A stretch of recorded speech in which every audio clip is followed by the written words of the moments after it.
மீனராசிக்காரர்களை பொறுத்த வரைக்குமே ராசியிலேயே சனி, ராசியில் 3, 7 கூடிய புதன், அதே மாதிரி வந்து சுக்கிரன், உச்சம் பெற்ற சுக்கிரன், ராகு, அத்தனை பேர் உடம்புல இருக்காங்க. இப்போ என்ன ஆகும்னா உடம்புன்னு ஒன்று இருக்காங்கிறத செக் பண்ணிக்கணும் அவங்க. ஏன் அப்படின்னா ஒரு பெரும்பாலும் ஆவி ரூபமாக ட்ராவல் பண்ணுறக்கூடிய காரணம் என்ன அப்படின்னா, நீ இன்னும் இருக்கியா அப்படிங்கிற மாதிரி. ஏற்கனவே ஜென்ம சனி, இதில் 3, 8 கூடிய சுக்கிரன் வேறு உச்சம், இதில் 4, 7 கூடிய பாதகாதிபதி புதன் வேறு. இப்போ என்ன ஆகுன்னா ஹெல்த் இஷ்யூஸ் பயங்கரமாக வரும். யாராவது ஏதாவது தவறான தீய பழக்கங்கள் வச்சுருக்கவங்கள நீங்களே ஓடி போய் ஹாஸ்பிட்டலில் படுத்துக்கங்க, இல்லைன்னா உங்களை காப்பாற்றுறது கஷ்டம். காரணம் என்னென்னா மீனராசிக்கு உடம்புல எத்தனை, அது ஒன்று தான் பெரிய பிரச்சனை உடம்பு. ஆனால் அதில் ஒரு நல்ல விஷயம் என்ன அப்படின்னா, இவர்கள் இத்தனை பேரும் உடம்புல உட்காந்து எதை பார்ப்பாங்க, ஏழை பார்க்குறாங்க.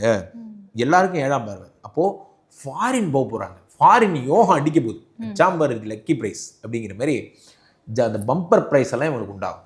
ஃபாரின் போகிறது, ஃபாரின் போய் சம்பாதிக்கிறது, ஃபாரினில் போயிட்டு இவங்க நிறைய கிளைண்ட்ஸை மீட் பண்ணுறது போன்ற விஷயங்கள் தான் மீனராசிக்காரர்களுக்கு ஏற்படும். இவர்களுடைய மார்க்கெட்டே இந்த வருஷம் ஃபாரின் தான். இவங்க எப்போ பார்த்தாலும் ஏதாவது ஒரு ஃபாரின்லேயே இவங்களை ஏதோ ஒரு கண்ட்ரியில் அவங்கள பார்க்கலாம். இவங்க இந்தியாவில் இருக்கிற நாட்கள் ரொம்ப கம்மியாக இருக்கும். காரணம் என்னென்னா உங்களுக்கு வந்து ராசியிலிருந்து உங்களுக்கு 7ஆம் பார்வையாக பார்க்கறதுனால ஃபாரின் இது இந்த ஏப்ரலெல்லாம் நீங்கள் ஃபாரினில் தான் இருப்பீங்க. ஸோ அது போன்ற விஷயங்கள் எல்லாம் இவர்கள் பிளஸ் பண்ணுறாரு. அப்போது இந்த குரு பகவான் என்ன தருகிறார் யோகங்கள்னா, 1, 10 கூடியவர் 4ஆம் வீட்டில் கேந்திர பலம் இருக்கிறார். அப்போ என்ன ஆகும்னா உங்களுக்கு குரு பகவான் ரொம்ப ஸ்ட்ராங்காக இருக்கார். தொழிலில் இனிமேல் நான் தான்டா இனிமேல் வந்தேன்னா நீங்கள் தான் ஃபஸ்ட்டு, நீங்கள் தான் டான் மாதிரி ஆயிடுவீங்க. அந்த மாதிரிலாம் நடக்கும். ஆனால் 5ஆம் வீட்டிலே செவ்வாய் பகவான் 2 கூடிய தனாதிபதினா பணம் கூட்டிக்கிட்டே இருக்கும். மீனராசிக்காரர்களுக்கு எந்த பிரச்சனையுமே கிடையாது.